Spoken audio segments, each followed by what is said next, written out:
जिस देश में 10 नवजात शिशु अस्पताल में जलकर मर जाते हों, जिस देश में ग्लोबल हंगर इंडेक्स में 127 देशों में से 105 नंबर पर हिंदुस्तान हो, जिस देश में 18.7% बच्चे वेस्टिंग यानी कि अक्यूट कुपोषण का शिकार हो, जहां 35% बच्चों में स्टंटिंग हो, जिस देश में 32.1% बच्चे अंडरवेट हो, जब उस देश के नेता महिलाओं को और बच्चे पैदा करने की हिदायत देते हैं तो चिढ़ और हंसी दोनों ही आ जाती है। तो फिर जब आरएसएस प्रमुख मोहन भागवत ने कहा कि भारत में 2 से ज्यादा बच्चे होने चाहिए, तो यह नया राग क्यों छेड़ा गया? जरा सोचिए। बात इनकी सुनी जाए या बीजेपी के तमाम नेताओं की, जिन्होंने आबादी नियंत्रण के लिए लगातार कानून तक लाने की बात कही है? सच्चाई क्या है, आज इस एपिसोड में जानेंगे। नमस्कार, मेरा नाम है संकेत उपाध्याय और आप देख रहे हैं इशारों। सबसे पहले आपको बताते हैं कि आरएसएस के प्रमुख मोहन भागवत ने बोला क्या है।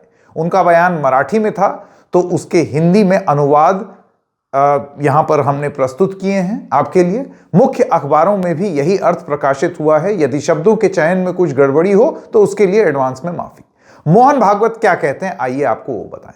वो कहते हैं कि आधुनिक जनसंख्या विज्ञान ये कहता है कि जब किसी समाज की प्रजनन दर यानी कि जनसंख्या वृद्धि दर 2.1 से नीचे चली जाती है तो वो समाज धीरे धीरे दुनिया से समाप्त हो सकता है। यह स्थिति तब भी हो सकती है जब उस समाज पर कोई बड़ा संकट ना हो। इतिहास में इस तरह कई भाषाएं और समाज नष्ट हो चुके हैं, इसलिए प्रजनन दर 2.1 से नीचे नहीं जाने देना चाहिए। हमारे देश की जनसंख्या नीति वर्ष 1998 या 2002 में तय की गई थी, जिसमें यह कहा गया था कि प्रजनन दर 2.1 के नीचे नहीं होना चाहिए। यदि हम इसे बनाए रखना चाहते हैं तो समाज में औसतन प्रत्येक परिवार को 2 से अधिक बच्चों की आवश्यकता होगी। जनसंख्या विज्ञान भी यही बताता है। संख्या महत्वपूर्ण है क्योंकि समाज का बने रहना अनिवार्य है। अब बड़ी बात यह है कि क्या मोहन भागवत सही कह रहे हैं? हमने अपने शोध में यह पाया कि बात में कुछ तथ्य जरूर हैं, कुछ तथ्यों पर आधारित है, लेकिन वो कंप्लीट पिक्चर है या नहीं, आइए वो जानते हैं। सबसे पहले तो परिभाषा से शुरू करते हैं। आबादी या जनसंख्या में आबादी का ग्रोथ रेट और रिप्लेसमेंट रेट ये दोनों अलग अलग चीजें हैं। रिप्लेसमेंट का मतलब यह हुआ कि अगर लोगों का देहांत हो जाता है तो एक नई पीढ़ी में आबादी बनाए रखने के लिए एक महिला को कितने बच्चे पैदा करने होंगे।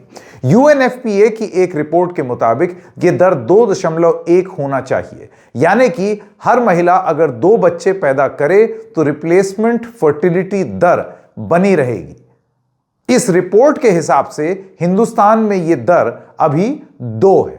जो 2.1 होना चाहिए वो अभी 2 है, लेकिन आंकड़ों में और जाएंगे तो आप पाएंगे कि यह दर रीजन और रिलीजन के हिसाब से बदल भी रहा है।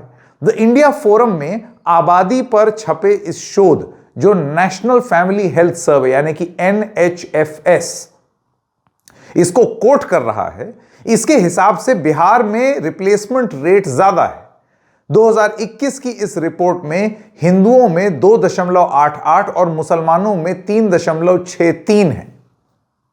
उत्तर प्रदेश अगले नंबर पर आता है। हिंदू 2.29 और मुसलमान 2.66। इस ग्राफिक्स पर एक बार फिर नजर डालेंगे, लेकिन उससे पहले आपको बताते हैं कि इस आंकड़े को देखकर आपको लगेगा कि शायद मोहन भागवत सही तो कह रहे हैं, पर यहां आता है ट्विस्ट। बीजेपी के अपने ही नेता उत्तर प्रदेश के मुख्यमंत्री योगी आदित्यनाथ ने 2021 में एक बयान दिया और कहा कि वो नई पॉपुलेशन पॉलिसी पर काम कर रहे हैं, जिसके हिसाब से वो उत्तर प्रदेश के बर्थ रेट को 2026 तक 2.1 और 2030 तक 1.9 पर लेकर के आएंगे। अब सोचिए, अगर किसी चीज को मोहन भागवत जी भी कह रहे हैं 2.1 होना चाहिए, तो फिर योगी आदित्यनाथ उसको 1.9 लाने की बात क्यों कर रहे हैं?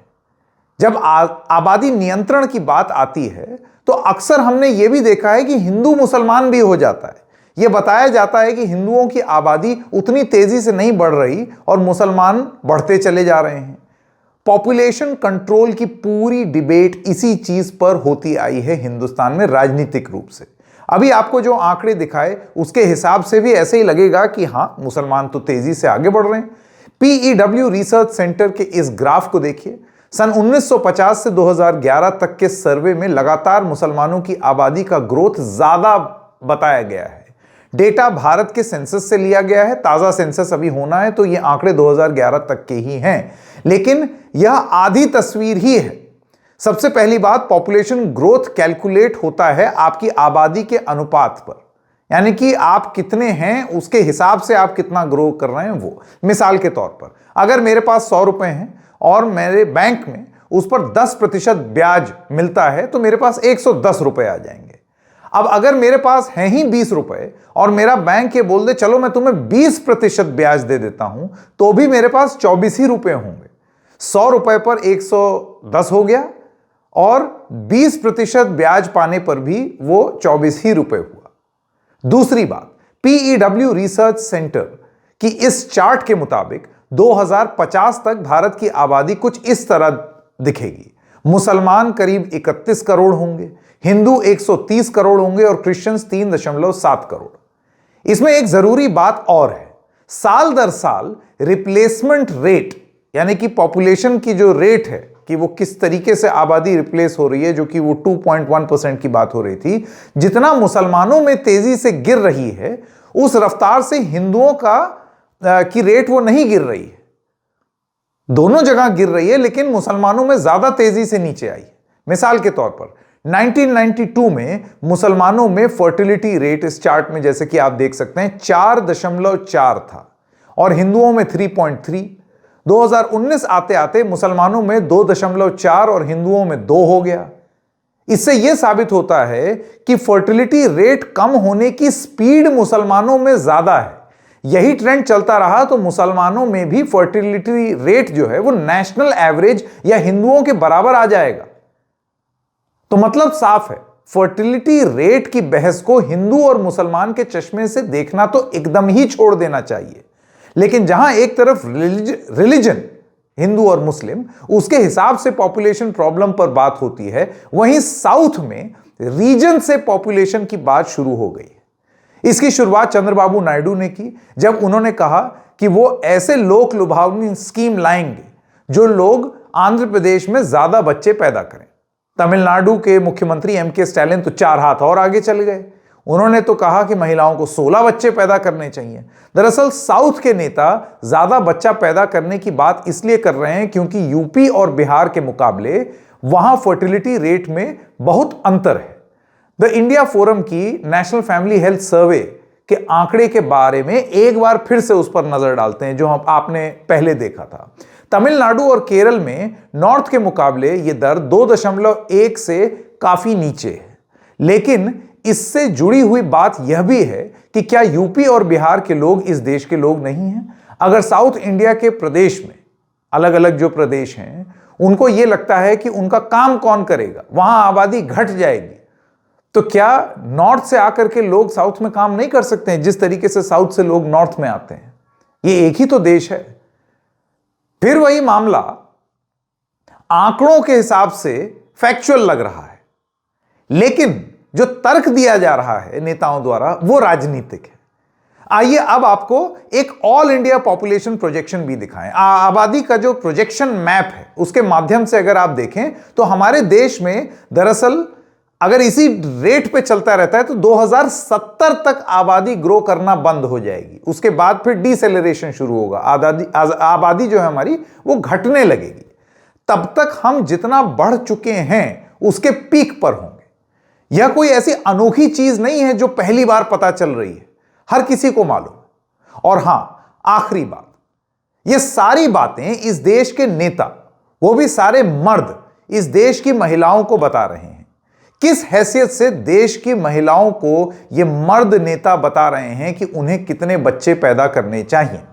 क्या इनमें से किसी ने इस चीज पर बात की है कि उस पैदा हुए बच्चे के लिए स्वास्थ्य सुविधाएं अच्छी होंगी या नहीं होंगी, या अगर मां पढ़ लिख कर नौकरी करना चाहती है तो बच्चे का ध्यान कौन रखेगा।